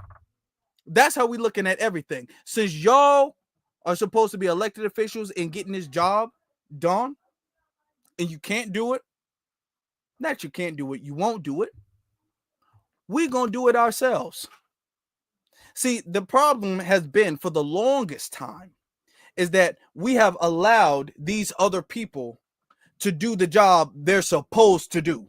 That's the problem. It's not our fault, but that's the problem. The problem is the fact that they're supposed to get a specific job done that they ran on. They ran, the Congressional Black Caucus ran on Black issues. They said, I'm a Black person. I will run on Black issues. I will advocate for Black people. Me being in this position helps the Black community. That's what they ran on. And then when they got there, they said, well, let me help the immigrants. Let me help the white women. Let me help the LGBT. Let me help all of these other people. That's what they did. And we've been letting them do that. We've been letting these politicians do that. We've been saying, well, what we need is more Black faces in our places. We've been listening to all of their excuses. We've been giving them all of this mercy and this grace, and we've been allowing them to get away with all of their lives for the longest time. And now we at a point where we all like, hey, move out the way. Let me do it. And now we rolling up our sleeves. And now we're saying, you know what? We're going to get this done. You're not going to get this done. Clearly, you've had enough time to get it done and you're not doing it. Clearly, you're not doing this. Clearly, you're not getting this done. And it's not because you can't. It's not because every time I look, I see them leaving out with bags full of money that you claim that you don't have. So since they leaving out with bags full of money and I can't get my money, I'm taking my money then. Now move all this stuff out the move out the way. I'm getting it done myself. Cause y'all become this like y'all gotta understand, man. And first off, let you gotta here's how politics work, okay? Here's how the politics work. All right. The filibuster. I mean, don't get me started. The filibuster. There was one Republican. Okay, listen what happened. We got a super majority, but what happened was, okay, we needed 83 votes and we only had 82 votes because the other Congress president, what happened, listen, okay, I'm not lying.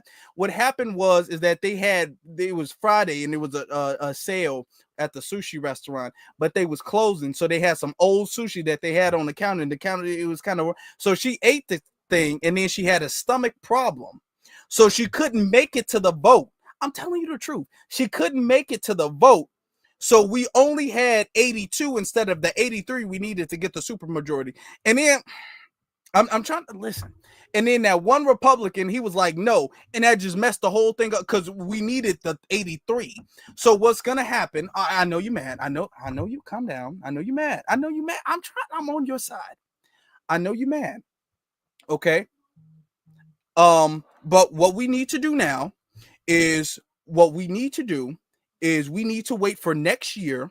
And then when a budget comes out next year, okay, then we'll have another sit down luncheon committee. I need everybody to come in and donate to the luncheon committee. All right. So that way everybody can be there and we'll discuss it more. All right.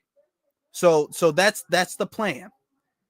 Now, I know you guys are upset about the immigration thing. That was out of our hands. That's nothing to do with this. Why are you bringing them up? Why? That ain't got nothing to do with this. We gave them money because it's a different situation. We need to study reparations. We don't need to study illegal immigration. We don't need to study that. We can just give them money. Now, for you guys, I mean, the actual slavery, the event that built America, that needs to be studied because apparently we don't know nothing about it. So that needs to be studied. But as far as illegal immigration, as far as giving all this money to Ukraine, as far as giving all this money to Israel, as far as giving all this money, we don't really need to study that. This is what we've been told. This is the lies that we feed, that we are fed. This is why we're taking everything to our own hands. This is why, as far as the HR 40 nonsense, as far as that spill, as far as that scam, as far as that finesse, we're not going for that. As far as people say, well, the whole thing is we need financial literacy. That's the thing. Because black people with our spending power, what y'all gonna do? Buy some Jordans, buy some Timbs? Of course you're gonna do that. Well, black people, y'all need financial literacy because you guys don't know how to invest. You don't know about stocks and bonds and Bitcoin and Supercoin and Undercoin and Hinton Coin and all these other damn coins and Bitcoin and all of this stuff. I'm gonna say, hey, look, listen. I want to waste my money. I want to do it. It's old. I want to waste it. So we stop all that financial literacy thing. I put my fingers in my ear and I don't even hear none of that. I don't even care. Just give me the money so I can waste it already. You wasting my time. See, they can't argue about that. When you say, hey, black people, we don't know what to do. I mean, black people aren't financially literate enough. You be like, well, that sucks. Well, I still need my money, though. In that argument right there. You know black people going to waste it. I intend you. Come on. Come on. Come on. I intend to. Come on. In that argument right there. End it right there. As far as reparations, I want you to understand the fact that they are even coming back up here and saying this is a good sign. It is, because it shows them that they are desperate for us to return back to where we were before, as far as being on this damn treadmill, supporting the Democratic Party, powering the Democratic Party. Then they know the Democratic Party is weaker than it's been in years and decades. And that's not just because Trump is in office. That's not because the Congress is red. That's because of us. They're weaker than they have been really almost ever. Because of us. Because we are saying, hey, we not supporting y'all worth nothing. Y'all can forget about it. Y'all can 100% absolutely forget about it. Let me get to some of these super chats real quick. Another one from our brother William says there is no studying to do. Cut the damn checks. Introduce that anti-black hate crime bill for FBA only. Yeah, do that. Don't do no person of color hate crime bill. That's why we specifically on the blackness of the anti-hate crime bill, because they're gonna do a whole. Well, we already did a civil rights hate crime bill. We already did a people of color, a black and brown hate. No. We ain't playing that game. We ain't playing that. Ariana Presley, you're gonna have to come better than that. Omega Level says he sends the $10 super chat. Thank you so very much. Our brother Hurricane again with the super chat saying we already know he doesn't practice the BS he spews. We know. You absolutely correct. And then he says another one. This once again proves that white supremacy and their helpers like him will destroy themselves if they think we'll suffer. They will. I want y'all to understand this country is not in a good position at all. And is actually getting in a worse position. The problems of this country is not getting solved. The problems of this country is only getting worse. And what would solve this is reparations. What will solve this is Black empowerment. But these people are so wicked and evil and anti-Black in their deep-rooted hatred of Black people infest them. And they embody that hatred so very much. Their hatred overlaps their love for even themselves. They would rather go down with the ship than give Black people what we are owed. Then just give foundational Black Americans their reparations. Stop all this anti-Black racism. Make the country what it can be. Make the world what it can be. They would rather the whole world fall into this corrosive apocalypse. They would literally rather you see these fictional movies and everything like that about like 100 years in the future, and you got robots and flying over the place, these AI robots like the Terminator or whatever, and they've essentially taken over the world, or aliens taking over the world, or zombies taking over the world, who names it, whatever crisis or apocalyptic catastrophe happens. They would rather that be the case than us be empowered. That's how deep-rooted their hatred is for us, honestly. Because reparations could solve a whole lot of the problems going on with America that's only getting worse. But they say, hey, you know what? If we all gotta go, we all gonna go. But I'll be damned if I give you what you owe. I just can't do it. I just can't do it. I would rather essentially self-destruct and destroy everything and nobody be happy and everybody eventually suffer in this apocalypse that we're leading this world into, then have you guys be prosperous. Be prosperous. No, that's not gonna happen. I can't go out like that. That's how deep rooted it is. White supremacy is a system, it's an ideology, it's a religion, it's all of this to them. This is why we got to be very strict with our Black empowerment. We cannot be apologetic about it. We cannot be compromising about it. We got to be on point all the time. This is why when we see little flag words like African American or descendant, we got to catch that immediately. When we see Black and brown, catch that immediately. When we see any anti-reparationists try to make an argument, catch that immediately. We got to catch everything immediately, because I want y'all to understand something. It's quite literally up to us to save the world. Not just this country. Because what we do here, it spreads across the whole world. We've saved, if y'all don't know about the history of foundational Black Americans, we've saved the world multiple times over already. We're already the world's heroes. We've already evolved the world. We've already saved the world. We've already saved this country. We've done that in a system of white supremacy, in a system of subjugation, in the system of oppression. We've done that. And it's corroding down, about to be in the brink of another world war, or brink of an apocalypse. It's up to us. By self-empowering, by self-empowerment, by Black empowerment, it will save the world. It will save the country. It will save you. It will save your family. It will save your brother. It will save your sister. It will save the world. It will save everything. And the world can actually be a great place the planet Earth can actually be a prosperous place, because we as FBA, we don't have the ideology of oppressing everybody or subjugating people. We don't have the deep-rooted insecurity in ourselves to say we need another person to be under a system of oppression and subjugation to make us feel good. We can thrive in competition. We thrive. We've always thrived in any and all competition.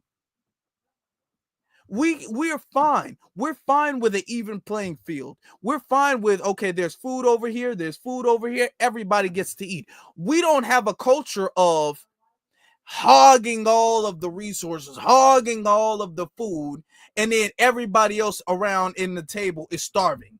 And we got plates and plates and plates and plates and plates and plates of food. That's not our culture. We're not gluttonous like that. We're not greedy like that. And then them fighting over the little scraps and watching and enjoying the destruction of all of these people who are fighting over scraps while we're sitting there hogging all of the resources and the food and all of the stuff that we stole from them. We are not like that. We are not like them. They are not like us. When we start running things, when we start controlling things, things will automatically start going the way they're supposed to. The problems will start fixing themselves, because the reason why the problems are not fixing themselves is because there is a mechanism, which is the system of white supremacy, that maintains these issues. And as these issues are consistently being maintained, they're getting worse and worse and worse and worse. This is why we need to run it, because they will run these problems into a permanent condition where it can never be fixed and we will all be destroyed. We need to control this now. It's literally up to us. It's up to me. It's up to you. It's up to you, her, him, her. It's all of us together. It's all up to us to do it. Otherwise, the world is over. That's how important reparations is. That's literally how important it is. We are not like them. We would never do that. We are just people, righteous people. We have a principle and more importantly, a conscience. When we do people wrong, when we sleep at night, it bothers us. There's something in it like, it would hurt our spirit to do people wrong, to even be a part of the subjugation and the oppression of other people, to be a part of the scamming of other people, to be a part of the finesse, so we can have more than what we need, more than what we could even enjoy. I want you to understand, these people have more stuff than what they can even enjoy. They cannot enjoy what they have in their lifetime. Their life, no matter how long it is, it's never going to be long enough for them to even really enjoy what they have, but they want more of it. We wouldn't do that. When we have enough for ourselves, even if we like to be a little extra with it, we will make sure that other people are straight. But it's not even about them wanting it. What's sick about it is the fact that they don't want anybody else to have it. That's the part. They enjoy more of other people going without than them even having it. Do you understand that? They don't enjoy eating as much as they enjoy watching somebody else starve. We can't even really wrap our minds around that, around how sick and demented that is. We can't wrap our minds around that because we can't do that. We don't think like that. We don't enjoy somebody else's suffering. Even if some of us, there might be some selfish people who enjoy it for themselves. The reason we enjoy it for ourselves is because we enjoy it, not because we enjoy the suffering and the subjugation and the pain of other people. They don't do it because they love themselves. They just love the pain of other people. This is why they can't be running things anymore. This is why we need to do what we need to do. This is why we can't be playing with these reparations. This is why we can't allow these people to get up in these press conferences and say all this nonsense, and we don't check it immediately. We have to check it immediately. When we see somebody say something against reparations, check it immediately. Because we can't play. These people are literally willing to let the world burn. But we can't let that happen. And we won't let that happen. We can't and we won't allow that to happen. We will not. Brothers and sisters, man, we doing what we supposed to be doing. And I'm proud of you guys. I am proud. Just a little bit of what they're doing right now, the fact that they're coming back. Oh, you're going to have to come back better than that. Yeah, you're going to have to come back better than that, baby. Oh, yeah, that ain't going to work. Oh, that HR 40 thing. Oh, go back to the drawing board with that. All that erasing African American, erasing Latino, erasing all of these people. No. You're going to have to come better than that. See, I want us to understand what we are doing here. People say that's ineffective. People say that's just the internet. People say that we're the small niche group of people who just talk on the internet. Why are the politicians doing their paperwork now? If we were just on the internet and we made no significance, we didn't really matter. Why do you have politicians get it before they even announce what they have to say on a press conference? Why are they sitting up there doing their paperwork? Why? If we didn't, because they never used to do that before. Now they getting up there, they running their background down. Why are they doing that? That's because of us. Anytime somebody tell you, well, you know, y'all just some fringe group online and y'all just be saying stuff on YouTube. Y'all just be saying stuff on Twitter. Y'all just be saying stuff on the internet and this FBA thing, that's just some little group. Hey, okay, well, the politicians are falling in line. Our lineage is clearly on code enough for the politicians to start falling in line. It's on code enough for Kamala to lose the election. It's on code enough for stuff to get done the way we want it to. So if that's the case, clearly we're doing what we're supposed to. If that's the case, clearly we're not no small little fringe group. Clearly we're not no insignificant little group online that trolls. If we got everybody falling in line, which we do, and that's going to take some more work, of course. We know that. We know this. And none of us are expecting this to be an overnight thing at all. But it's okay. It's fine. Okay. We built for the long haul. We built for the tough road. Okay. We understand this is an uphill battle, but we making our progress because you guys are seeing everybody else slightly bend the knee. The knee ain't bent all the way, but boy, they kind of crouching down. They ain't bent all the way. Okay. They ain't bent all the way and kissed the ring yet, but boy, ain't they crouched. And that's some progress right there, my brothers and sisters. That's some progress. Let me get to Tell It Like It Is. Again, says oppression is too much work. We just want what is rightfully ours so we can live live in peace. Yeah. It is. I want y'all they constant oppression, especially against people like us who rebel against oppression. Oppression needs to be something night and day. They can't take a break. They got to think about every avenue, every escape. They got to think about that all of the time. Just like prison guards. Prison guards got to watch all the doors. There's got to be security cameras around the clock. There's got to be guards on the inside, guards on the outside. There's got to be all of that stuff around the clock to make sure the prisoners don't escape. This is what it is with them. They stress themselves out by oppressing us because that's all they can think about. We're not playing about these reparations, brothers and sisters. We are not playing. But that will conclude. I got some video. I got a lot of stuff coming up, especially on the For the Culture channel. I don't know if you guys have seen, but on the For the Culture thing, I just went live with our sister Zizi about the $5 Indians. Y'all definitely got to go check that out. I also got a new design. I'm not telling y'all just yet because it's not finalized yet. It's not all the way done.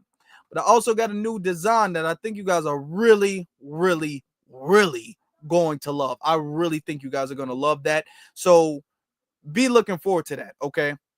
Also, we got a new podcast episode of For the Culture coming out next weekend. So you guys make sure that you guys go to the For the Culture channel. I'll put in the comment section. I think Hurricane got it up right now. Go to the For the Culture channel. Make sure y'all like that. Make sure y'all subscribe. We got a lot of people in here. We can get a lot of people subscribed. Ready for that. It took us a lot of work to get this done. Ready for it. So I appreciate everybody. We wanted to do something for Black History Month, and this is what we're doing. So thank you guys so very much. Thank you guys. Be looking forward to the new design and for the culture episodes. Y'all can go to the channel and watch our previous live stream. I just got off like an hour or so ago. All right. Y'all make sure that you guys follow me on my various social media platforms. That is Afro Elite on Instagram and then The Afro Elite on X. The link to that is in the description below.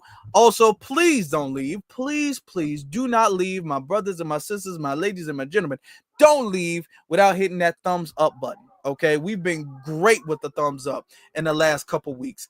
Please make sure that you guys do not forget to hit that thumbs up button, hit that like button, hit that whatever you want to call it button, smash that button, whatever you want to do. So you want to hit it, you want to smash it, you want to press it, whatever, you want to click it, whatever you want to do, just make sure it's thumbed up. All right. Also, make sure, double check to see if you guys are subscribed. Double check, see if you guys are subscribed. If you guys are not subscribed, subscribe to the channel. All right. And hit that notification bell. And leave in the chat room, put in the chat room, HR 40 is not reparations. Cut the check. Cut the check. Nobody's playing these games. Let them know that in the chat room that we're not going to get finesse with this HR 40 scam. We're not going to go for that. It's over with. HR 40 is not reparations. Y'all need to stop playing with us because we're not playing with you. Now, with that being said, Black first, my brothers and sisters, thank you so very much for watching, and y'all stay blessed.